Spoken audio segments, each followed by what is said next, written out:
Well, thank you. My name is Daniela, and basically, yes, I did it in the psychology behind just one more episode, and it's basically just, I didn't do a paper, I actually did a podcast that consisted of like different episodes, and I related it to that moment when we're like, oh, okay, I'm watching a show and I just can't stop. It's 3 a.m. and I actually physically, I'm really trying to stop. Mentally, I know I have a bunch of things to do tomorrow, but you just need to keep watching. So that inspired this project because I'm normally the type of person that's super responsible with assignments and all of that. But I started a show recently, How I Met Your Mother. It's the first time I've actually watched it, and I just needed to watch more. So I think that's kind of what inspired this moment. So the podcast is bingeology, which is a term I invented for the psychology of binge watching. So it's a podcast that has basically 7 episodes. And before I do this, I acknowledge that not everyone in the room is a psych major, which makes it kind of a little bit difficult sometimes to understand all of the theory and all of the information related to psychology. So the purpose of this podcast was kind of to relate that exact process with things that we're used to on our daily basis, and that way we can understand the reasoning why we do it with a theory behind it. So to start off, I'm going to start with a guess of the show. So I'm just going to project a couple of images of different shows, and if you know the show, you just have to raise your hand.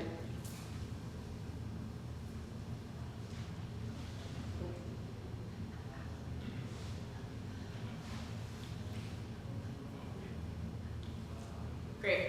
Okay, well that exact moment inspired bingeology, and that's the psychology of binge watching. If you realized, some of you instantly raised your hands, which means some of these scenes provoke a certain emotion within you. Some of you got excited. Some of you were like, oh, I hate this show. So it's things that you really don't know that they provoke, while still you knowing that they can bring up nostalgia and different type of emotions that you don't even know that they're there.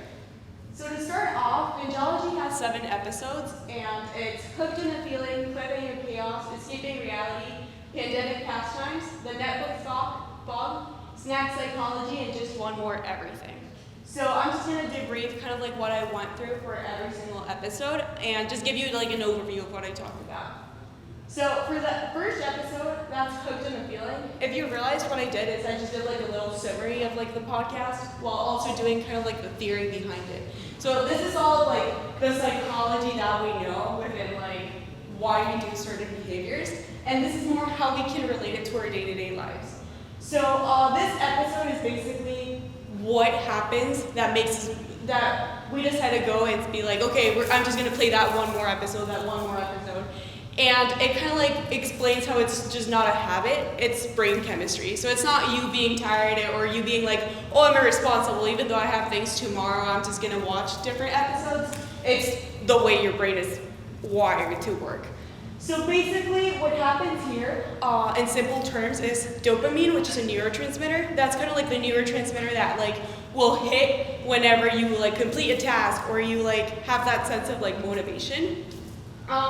So basically, I know a lot of you here are psych majors, but you have a baseline of dopamine, and whenever you do something rewarding for you or something you accomplished, you get that hit of dopamine, and that's kind of what happens whenever you're hooked on an episode. Whenever you watch that episode, you get that hit of dopamine, but the thing is, whenever you get that hit, it also has to go down. So you get that hit whenever there's a cliffhanger, or whenever there's something good happens. Your 2 favorite characters just kissed on screen. You get that hit, and then it goes down, and then you need to look for more. So that's kind of the psychology behind why you need to keep on watching to get that other hit. This also relates to behavioral addiction patterns, which are also similar behaviors like gambling or gaming. So whenever you're gambling and you're pressing that button to get more slots, it's the same thing. You're pressing that episode to hit next episode. And there's something also called parasocial relationships, which is basically kind of your fictional boyfriend or girlfriend. So even though you don't know it, you have this emotional kind of relationship with someone you're watching. Maybe it's not even a love relationship, maybe it's a hate relationship, but you just have to keep watching them on screen. For the second episode is cliffhanger chaos, and basically I start with this episode kind of like saying how this is like the greatest villain of TV. We all love cliffhangers, but we also hate them at the same time. And the thing is, that it's supposed to cause that effect. Within psychology, there's this effect that the brain kind of like fixates on those like incomplete tasks. So it's not only, okay, they just kiss, what happens next? But that also means if some of you here don't know what you're gonna eat within like the next hour, you're thinking about that. If some of you haven't done laundry, you're thinking about that. So it's like those little things that you haven't finished that are more present even though you're not actively doing them. And it's kind of like what happens here. Like you just remember that last night you watched that they were about to kiss, but you didn't get to that point. You can just think of whether they're gonna kiss or not. And then basically we also, I also mentioned here how this goes against it goes against the platform's 10 to 5 second countdown. So basically that's on purpose. Whenever it's a cliffhanger and you have 5 seconds to go to the next one or turn it off, maybe you walk a little bit slower to turn your computer off just to see if you'll like get that development within the plot. And then it also kind of like relates to the FOMO, so fear of missing out on the autoplay. Even though you don't know what happens next, and maybe you do have that moral compass of like, oh, you know what, I'm gonna stop, I have things to do tomorrow. Maybe your friends are watching the same show and they'll know what happened and they're just gonna spoil it for you. So you need to like resolve that unfinished business before like they actually tell you what happened. So basically, yes, one of the biggest takeaways that I really enhanced throughout this episode is how cliffhangers exploit attention gaps. And this awareness turns into addiction if you don't like actually sit down and understand that it's really not that deep, because every single episode is gonna end with a cliffhanger. So maybe just one more episode won't resolve all of like that issue. Then for the third episode is escaping reality, and this is kind of like the episode that has more of like a serious note to it, because this one is kind of like, it explains how it's shifted from pleasure to purpose and how binging becomes emotional coping. The only trick here is that there's 2 types of coping. The first one is kind of like this emotional regulation, whenever you're like, okay, maybe you're struggling with something. Maybe you have a test and you need to get your mind off of that, and then you use TV as a temporary relief. However, that's a healthy way of coping with TV. However, if you go into avoidant coping, which is, oh, I have a test, but I really don't want to worry about it, I'm just going to watch TV, then that becomes avoidant. One thing is, oh, I'm going to study. Now that I studied, I went through all of that and everything, I'm just going to watch a show. That's whenever it becomes emotional regulation. However, you need to be careful between, oh, I studied, now I watch a TV show, I'm good, or I don't study, I'm going to just watch a TV show. So that's kind of like what I talk about here, how you really need to watch it, but you need to be like, really, you really need to have a sense of purpose whenever you start to watch a TV show. And then, of course, here, whenever you escape reality, it leads to nostalgic rewatching. So all of you, for me, it's Friends, 100%. Like, if I just need a to-go show to have as a background while I do homework or anything like that, I'll go to Friends, and this is kind of like what it links to. If you're the type of person that needs something to have always playing, even though you're doing different tasks, this is what it's linking to. Just make sure you're not actually watching, kind of like slacking on your other tasks. And then I go to pandemic pastimes, and that's basically whenever I talk about COVID-19. So throughout the pandemic, a lot of us kind of like in 2020 just went into binging and turned that into a hobby. So it's important to point out because this type of binging was not necessarily unhealthy, but everything was unfamiliar. We didn't know what to expect. So we turned into those shows where it was like Friends, and you knew that Rachel and Ross were going to end on a break, right? You knew what to expect. So it's kind of like that reasoning of you're looking for your safe space, something predictable, while you're living the unpredictable. And then we also need to understand that the pandemic binging was adaptive, and it was a safe way to kind of like give it a routine within all of that chaos. And that doesn't necessarily mean that it's wrong or harmful. And then there's a Netflix blog, and here basically I just talk about if you've ever watched a show, you've played it so long, and then you look at the clock and it's 3 a.m. and you're like, I don't even know how the time went on so fast. And that links to that flow state theory, which is kind of like you sit down and that perception goes away. And it's also risky when it's excessive. So basically, this kind of links to that feeling whenever you can like have a day, maybe a weekend. A Saturday you just stay in, you watch shows, and then you realize that you're a little bit more tired than if you were actually to go out, work out, do a bunch of things. And that links to having a passive state. So like you sit down and you can be watching a TV, but your brain is always functioning because it's processing all of the information you're watching.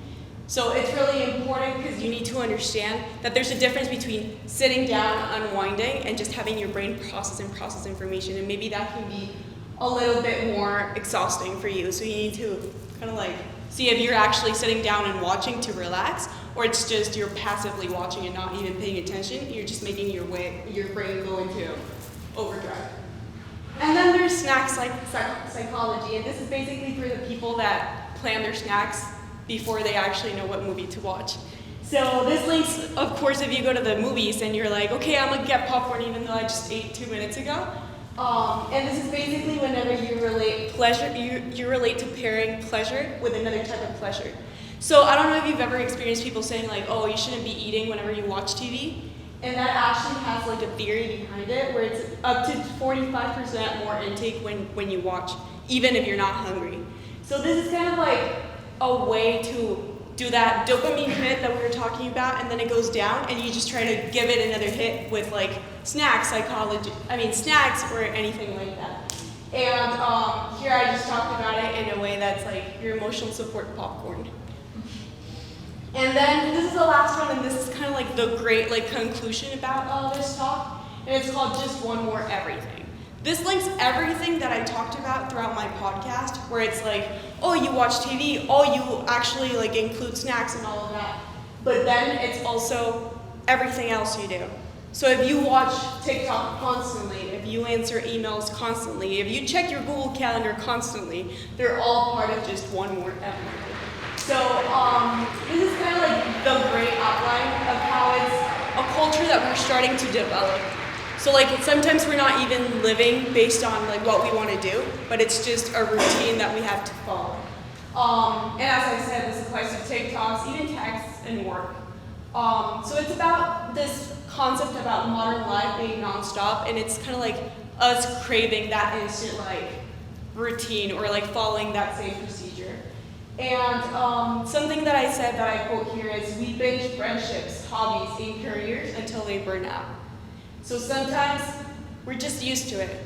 Maybe you just hang out with that same person every Tuesday, but you really don't want to. So sometimes you just need to reconsider all of those friendships too. Even work, maybe you don't like work, but every time before you go to bed, you review all of your emails. So it's like that idea of like, if we're not conscious about what we're doing and we're just doing it because of routine, they can burn out. Because sometimes you just realize that you don't like it anymore and that you're just doing it because you're used to it. And then this kind of relates also to the boredom as reset.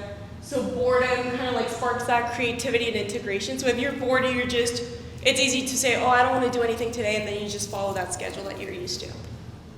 So yeah, just to conclude, this is why I chose bingeology. I made it a podcast because I find it a little bit ironic for me to talk about binging something and then giving you a paper. I made a podcast that you could binge. So that's basically the reason I chose to do it in that way. And it's also, I think it just gives it more tone and more emotion. In that way, it's just easier to relate with daily tasks while still like connecting to that theory psychology. So that's it. Thank you.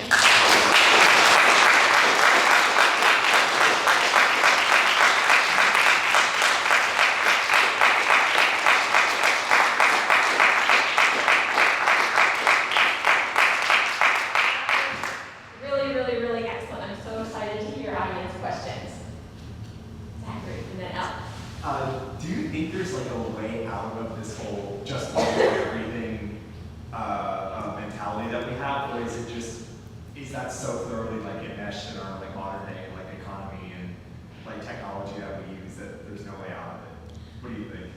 I think in a way it's just like a vicious, like it's a constant cycle that's going on and on. Because there's a bunch of like research that's like, oh, you know what? Actually, Netflix just ends every single episode with a cliffhanger, and that makes it not okay. So they're like, okay, maybe we don't start doing that, but then they started adding the autoplay. or maybe they start adding the "Are you still watching?" type of thing. So like, in a way, Netflix decided to do the "Are you still watching?" after kind of like a lawsuit that they got, because it was, oh, you know what, it's so constant. You're kind of like encouraging that addiction. But then the "Are you still watching?" it's kind of like that, oh, actually, the people that are like consuming my content need to stop, think if they still want to watch it.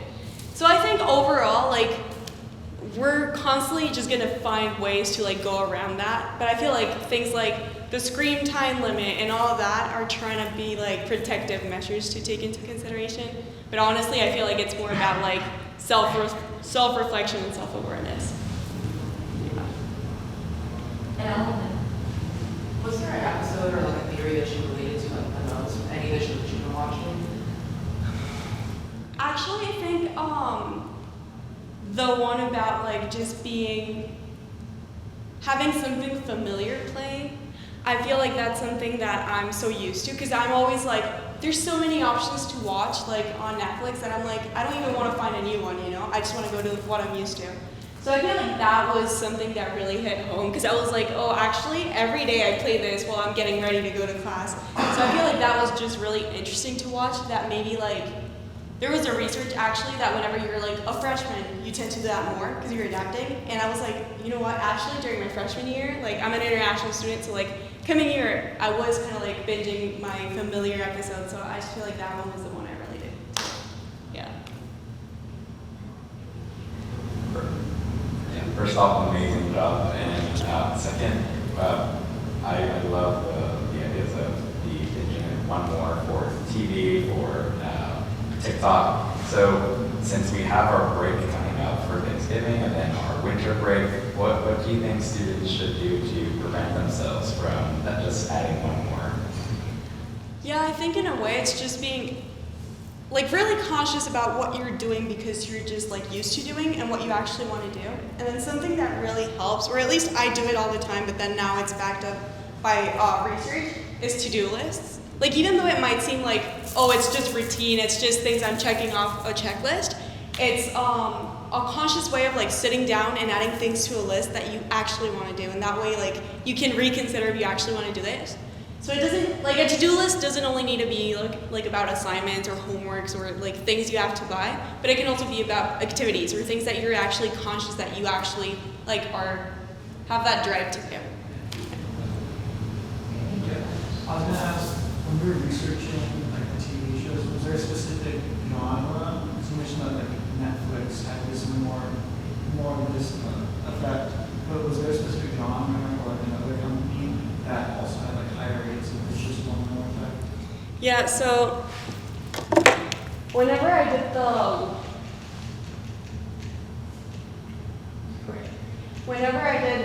Guess the Show, it's basically kind of like the way that I started researching this. So I started with sitcoms and I added Friends because that was something I really liked. And then I went like, okay, maybe I go more into like rom-coms. That was like straight rom-coms. And then I added all of the sitcoms at first, but then I added things like Squid Games. So I feel like at the end of the day, I'm guilty of only watching rom-coms, and most of you here that are my friends know that. I don't watch anything else, horror or anything related. But the tendency is for you to, the way you consume content is the way that you get those dopamine hits. So basically, it's just based on research. It's just dependent on the person and what they enjoy.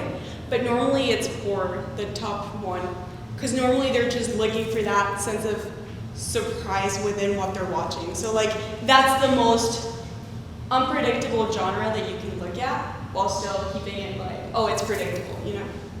Yeah. That's so surprising to me about horror. When you showed the examples of the shows, I really had the thought, oh, I bet Squid Games is the least bingeable, because to me that kind of thing is so stressful, and I'm like, I don't want to watch anything stressful, but that's fascinating to me and really surprising. The whole thing was super, super interesting. I thought about it, so sorry, I raised my hand. I'm curious, it sounds like when you were doing your research, you were focusing more generally and maybe on your age group or adults in general. But I have an 8-year-old who, would totally watch our iPad all day if she was allowed to. It made me think so much about the if you came across research about would be any differences if there are any between like kids' brains or adolescent brains and adult brains in relation to this stuff. Yeah, I think that's a really interesting point to bring up, and I feel like that, especially with like the new content that they're adding and how they're adding like more music to like, just like even music or like that type of like intonation that they use for like different kids shows. Mm-hmm. They're just trying to like link it more for things that they can binge. So I think that's really interesting, and I think that's something good to look at. Your next podcast. Yeah. Well, I found that when I'm binge watching the old shows, if one comes on and I remember that it was sad or something happened I didn't like, I skip it. Because I'm obviously, as you say, only binge watching to make myself happy.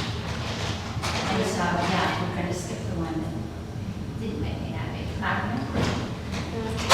I think that makes a lot of sense, especially whenever you're watching the same show and maybe you've watched it 10 times and then that 11th time you watch it, you realize that they say something that you don't remember, and that also relates to how that can be influenced with what you're living. So maybe you're just really sad that day that you watched your favorite movie and then you realize that they gave like that sad line. So I think it's just, Yeah.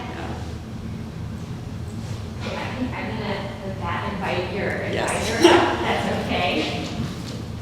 We're still in rapid. We'll turn it on. The time. You're great.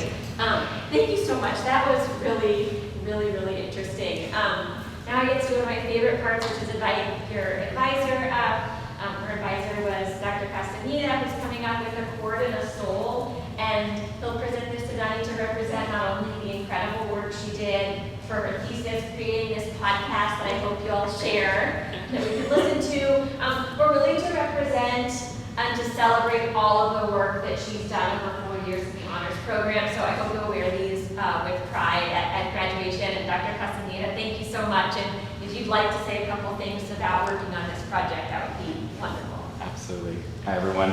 Daniela is a remarkable student, and this was all her. And what I really love about her scholarship is she is doing the important work in making sure that all this research here can be made to the public so the public can understand. So whether it's a podcast, a speech, I think this is one of the ways for folks who especially love to listen to learn, one of the great ways in pedagogy and in learning and teaching. So I'm just remarkably proud of you for all that, and this is just such important topics. I hope you make a show out of this one day too. But yes, absolutely. And with that, we'll go ahead and present this to you. Thank you.